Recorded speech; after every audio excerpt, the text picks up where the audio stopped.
Le saviez-vous?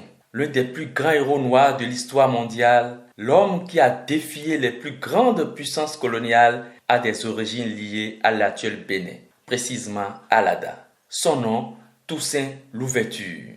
Chef de la révolution haïtienne, stratège militaire, symbole de liberté. Aujourd'hui, dans le saviez-vous, nous allons ouvrir une page méconnue de l'histoire, ses origines africaines à Alada et son parcours exceptionnel en Haïti. Toussaint Louverture serait né vers 1743 à Saint-Domingue, l'actuel Haïti. Mais son père, selon plusieurs sources historiques, était un Africain originaire du royaume d'Alada, un puissant royaume situé dans le sud de l'actuel Bénin. À l'époque, Alada était un centre politique important, un royaume structuré avec une forte organisation sociale et militaire. Son père aurait été capturé lors des guerres de traite négrière, puis déporté vers les Amériques. Cela signifie que le sang d'Alada coulait dans les veines de Toussaint Louverture. Cette origine explique en partie son sens de la discipline, son intelligence stratégique et son attachement profond à la liberté.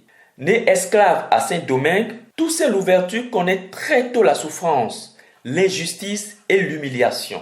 Mais contrairement à beaucoup d'esclaves, il apprend à lire et à écrire. Il observe, il réfléchit, il se forme. Il est affranchi vers l'âge de 33 ans. Mais sa liberté personnelle ne lui suffit pas. Il comprend que, tant que son peuple était enchaîné, personne n'est vraiment libre. En 1791, une grande révolte éclate à Saint-Domingue. Toussaint Louverture s'impose rapidement comme un chef charismatique, un stratège redoutable, un leader respecté. Il combat les colons français, les Espagnols et les Britanniques. Et pourtant, sans formation militaire classique, il réussit là où beaucoup ont échoué. Il devient alors le véritable maître de Saint-Domingue. Son combat mènera à un fait historique majeur. Haïti devient en 1804 la première république noire indépendante du monde. Malheureusement, Toussaint Louverture est trahi par Napoléon Bonaparte.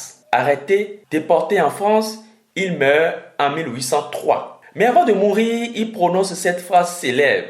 En me renversant, on a abattu à Saint-Domingue que le tronc de l'arbre de la liberté. Il repoussera par les racines, car elles sont profondes et nombreuses. Le saviez-vous? L'histoire de Toussaint Louverture est aussi une histoire africaine, une histoire qui commence à Alada et qui a changé le destin du monde noir. Il nous rappelle que nos racines sont puissantes, notre histoire est grande et notre héritage ne doit jamais être oublié.